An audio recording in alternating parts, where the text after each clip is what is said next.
Hi sir. Hi ma'am. Hi sir. Hi. ഈ 4 പേർക്ക് hi വെച്ച് കഴിയാൻ ഞാൻ വെയിറ്റ് ചെയ്യും. വരുമ്പോഴേ അവൻ എല്ലാവർക്കും ഹായ് പറയും. ഹലോ. Yes sir. മക്കളെ. Yes sir. എന്ത് പറയുന്നത്? നല്ല വിശേഷം സർ. പിന്നെ കഴിഞ്ഞതിന്റെ മുന്നത്തെ പാട്ട് ആളെ മയക്കണ കുപ്പി, ആ പാട്ട് ടെലികാസ്റ്റ് ആയതിനു ശേഷം എല്ലാവരും എനിക്കൊരു സ്ഥാനപ്പേര് തന്നിട്ടുണ്ട്. ഒന്നെങ്കിൽ എല്ലാവരും എന്നെ കുടിയാന്നാ വിളിക്കുന്നത്, അല്ലെങ്കിൽ എന്നെ കുപ്പിന്നാ വിളിക്കുന്നത്.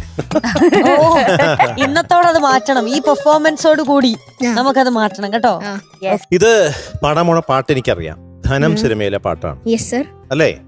നമ്മുടെ ലാലേട്ടനും മുരളിച്ചേട്ടനും ചേർന്ന് അഭിനയിച്ച ഒരു മൂവിയാണ് അല്ലേ? അപ്പൊ പാടാൻ പോകുന്ന പാട്ടിലും അവരെ ചേർന്ന് അഭിനയിച്ച ഒരു പാട്ടാണ് അല്ലേ? ഇതിന്റെ വരികൾ എഴുതിയിരിക്കുന്നത് ശ്രീ പി കെ ഗോപിയാണ്. ശരിയല്ലേ? സംഗീതം നൽകിയിരിക്കുന്നത് രവീന്ദ്രൻ മാസ്റ്ററാണ്. വളരെ ശരിയല്ലേ? ഈ സിനിമ റിലീസ് ചെയ്ത് 1991 എന്ന് പറഞ്ഞാൽ എന്തെങ്കിലും എതിർ പറയാനുണ്ടോ? ഇല്ല, ഒരു എതിരഭിപ്രായം. ഓക്കെ, 1991 ഈ സിനിമ റിലീസ് ചെയ്തത്. ഇത് പലപ്പോഴും ഗാനമേളകളിൽ പാടിക്കൊണ്ടിരുന്ന ഒരു പാട്ടാണ്. പല ഗായകരും ഇതില് പല സ്റ്റൈൽ വരുന്നുണ്ട്. വെസ്റ്റേൺ സ്റ്റൈല്, സെമി ക്ലാസിക്കൽ, അങ്ങനെ എല്ലാം വരുന്നുണ്ട് ഈ പാട്ടിൽ. ശരിയല്ലേ? ഞാൻ പറയുന്നതിന് എന്തെങ്കിലും എതിരഭിപ്രായം ഉണ്ടോ? ഒന്നുമില്ലല്ലോ. പാടിക്കോ. All the best. വാതിൽ തുറന്നു.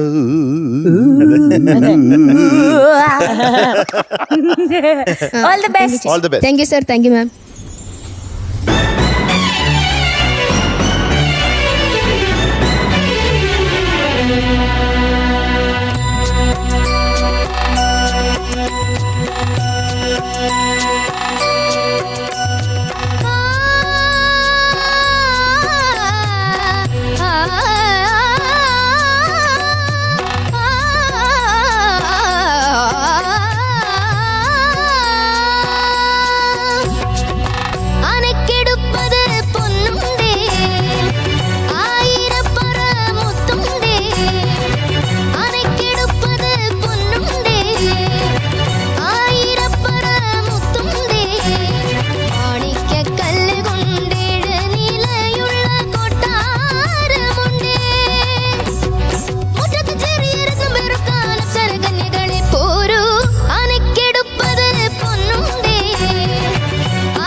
Very good. Thank you sir thank you ma'am thank you ma'am Daksh കുട്ട. യെസ് സർ ധാർമ്മികന് it is going to be 96.75 on 100. Thank you sir ദക്ഷകുട്ട എംജെ ഞങ്ങൾ പറഞ്ഞത് ശ്രദ്ധിച്ച് കേട്ടോ. അടുത്ത സ്റ്റേജ് ആണ്. അപ്പൊ നമ്മൾ ഇനിയും ഒത്തിരി ഹയസ്റ്റ് മാർക്ക് മേടിക്കാനായിട്ട് എയിം ചെയ്യണം. എംജെ ഞങ്ങൾ കഴിഞ്ഞ പ്രാവശ്യം പറഞ്ഞു 110 മേടിക്കാൻ നോക്കിയാലേ നമുക്ക് 100 കിട്ടും. Yes. ഓക്കെ, Okay, ചേച്ചി. അപ്പൊ ഓൾ ദ വെരി ഇനി ബെസ്റ്റ്. ഞങ്ങൾ നല്ല സ്ട്രിക്റ്റ് ആയിരിക്കും, അതെ, കൂടിക്കൊണ്ടിരിക്കും ഓരോ Okay, sir. ഓരോ ഘട്ടം കഴിയും തോറും. Okay sir okay okay sir